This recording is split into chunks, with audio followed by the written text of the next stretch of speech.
Well, now the issue of independence of the judiciary has also been attributed to the way it operates, whether in the right way or not. But what's your perspective on how independence can affect the performance of the judiciary, Wale?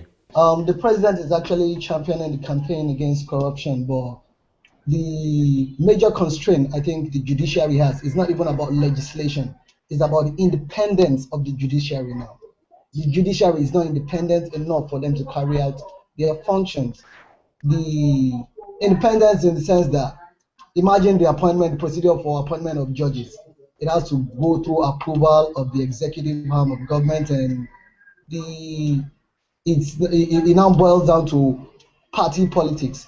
If I don't do what is right, I only prosecute those who are from a certain political party at some time, and when tables turn and government change, I prosecute those on the other hand. I, as a legal practitioner, feel if the judiciary is given free hands for the bar and the bench to nominate the judges and those who actually advocate over matters, it's going to make things quite easier. But what I think independence of the judiciary means is that the judiciary itself should be free from any form of interference. Now, if what's the alternative solution that you are suggesting? We are going to say, okay, probably the judiciary should be appointed by members of the bench or members of the bar, or a combination of both. But the truth is, interference would still happen if you do not have certain safeguards. So internationally, like you have a convention by the UN that basically states out what independence of judiciary means, and most of the recommendations actually point to securing certain things when it comes to judiciary. So for example, making sure that tenure security is guaranteed by law, making sure that appointment process itself is guaranteed by law. So regardless of whatever appointment process you have, once the person gets there, the person understands that I do not have to answer to XYZ because these things are actually guaranteed by law. What I meant by independence of judiciary did not end in appointments alone. Okay, take for instance, in the United States, we have the Fifth Amendment now, Miranda rights. Once you are arrested, your right to be read to you. In Nigeria, it is just procedural. We call it the judge's rule. But imagine if the judiciary is independent and they're able to codify the judge's rule.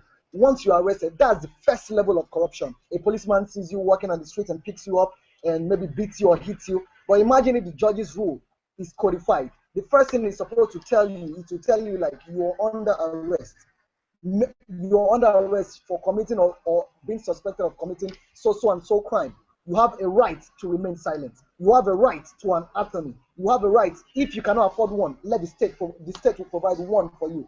How it is read in the states and all. But if the judges too can have that privilege to actually introduce those rules and the rules become laws, I think in that light, that's some form of independence. That's what I actually meant by independence. Instead of focusing on the appointment process itself, I think we should actually take a more wider approach and look at the judiciary from all facets and try to see where you can actually make different changes to ensure that there is more independence. So independence itself should not exist merely as something over the top of our heads. I feel that it is something that teases down right into the administration of the judicial system itself, and not just how the judges are appointed.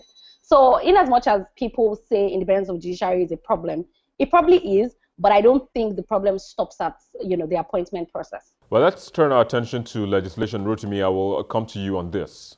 Okay, before I answer my question, I think I'd like to react to what Modupe in New York said, that we have weak laws that cannot fight corruption. I disagree with that because by the virtue of my work, I've interacted with a couple of state assemblies in Nigeria and even the National Assembly also. So I have idea of the kind of bills that are passed into law in terms of corruption, the fight against corruption. So I think we have the laws, but the interpretation by the judiciary is very poor.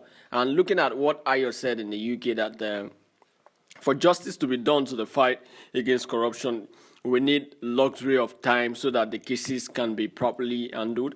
But I also disagree, because what about cases like we have in the Hams deal, where some suspects have said they actually took this money and they are willing to return it. Some of them, the news said they have returned it.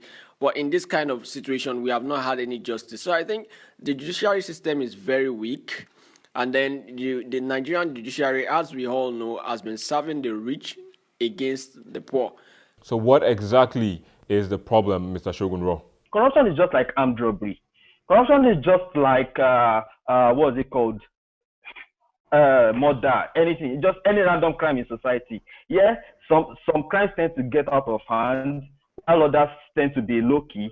But the point is, the same way we have not solved the problem of armed robbery, the same way we haven't solved the problem of murder, is the same way we haven't solved the problem of corruption, because we have systems leading up to the justice department. That's why for our police to solve murder, they have to beat the confession out of the person who has been arrested.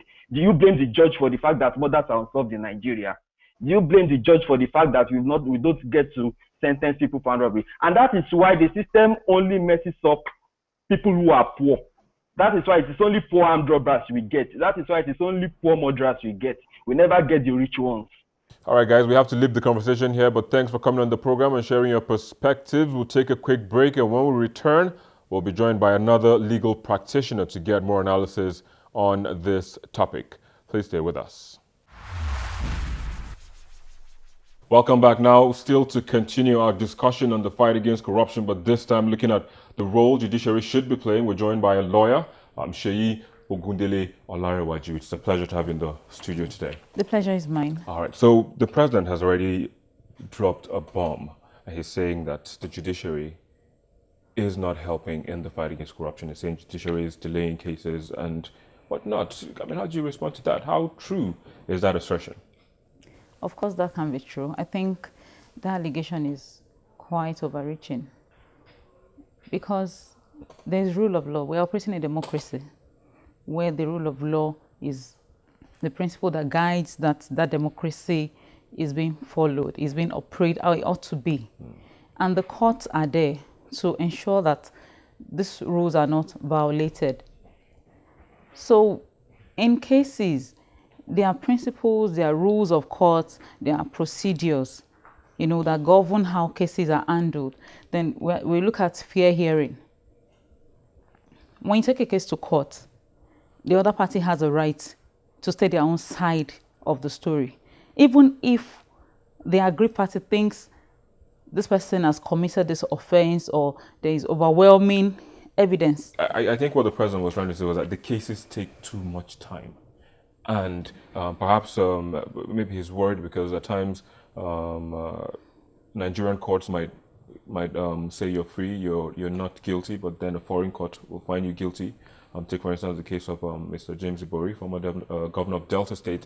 Cases like this, and sometimes some even get perpetual injunctions against prosecution. I think probably the president didn't put out his thoughts the way he wanted to, or the way we are looking at it at the moment.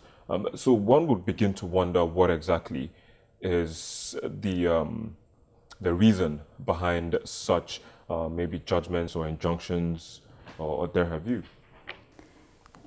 Well, there is no general application because you have to take each case, considering the circumstances that surrounds each case, each allegation. They are, let me say, special in their own regard. I'll give you an instance. Okay. All over the country today, I believe there should be prosecution for the commonest offense like stealing. But each of those cases, of course, will have different facts, circumstances. If at the end of the day, in each of those cases, all the accused persons are being convicted, it might not even be the same sentence. It cannot even be because the court will consider a lot of things. So that is why we can't just generalize. Then when you say there is delay, how has there been a delay? It is until you're able to put facts on the ground showing that, okay, in court, they've acted in a way in the proceedings that is contrary to the rules of that court. And besides, that's why the judge is there, or the justices are there, to make sure that there's no unnecessary delay, undue delay, probably due to technicalities and all other things. All right, just hold your thought for a second. We'll take a quick break, and I'll be back shortly. Okay. We'll go on a break, and we'll be back shortly. Join us again.